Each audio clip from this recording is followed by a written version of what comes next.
Welcome friends to this video on preparing to take refuge. As you might know, refuge is the official ceremony where you go for refuge to the Buddha, the Dharma, and the Sangha, and you become a Buddhist.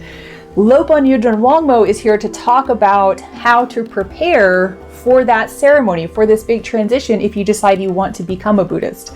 And just to put it out there, you don't have to become Buddhist in order to benefit from Buddhist teachings and meditations and reflections, but there is something that shifts when you really dedicate your life to Dharma practice. If that's something that interests you, please find the link in the show notes to register for the group of people who will be invited to that live ceremony with Yudran Wangmo.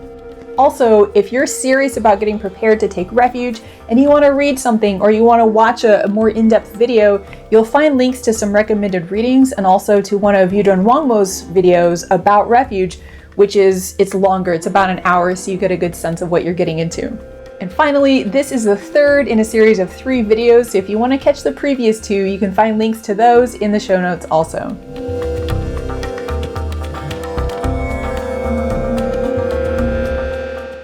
So now that we know what refuge is, why it's important, can you tell us, and I will have mentioned this in the intro to this video, but we're going to offer people the opportunity to take refuge with you and receive a Tibetan Dharma name.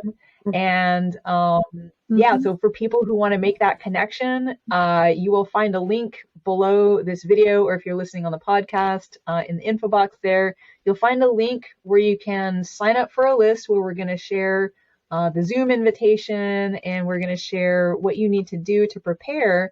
But just so people know, what should they do to prepare? How should they decide if they should take refuge or not, and then kind of get ready for that ceremony? Well, first of all, before I go to touch on that, I'm going to say 2 things. One is they're not taking refuge. Like with me, I'm not becoming I'll be their teacher for that day. I'll be their preceptor for that day. And so they have to come in with respect in that way. But then they can choose whatever Buddhist tradition they want to practice. And they can also go to their local Dharma teacher and take refuge. But I'm offering this because a lot of people are isolated right now. And it makes more sense to do this online under our circumstances. We still, unfortunately, have a pandemic going on and so forth. And the other thing was kyabdro is a Tibetan word for refuge, going for refuge. So it's an active process. Taking refuge, that's a subtle point, but taking refuge is like you're receiving it from me, like I'm giving you something. You're coming and you're asking, I'd like to go for refuge. Would you do the ceremony for me? Just this little subtle distinction there.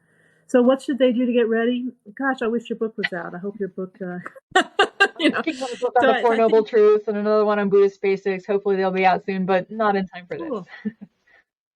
Cool. Well, there's lots of books out there these days, and there's lots of videos. So bone up on the basic principles. We've gone over some of them, but you don't need to be a super scholar.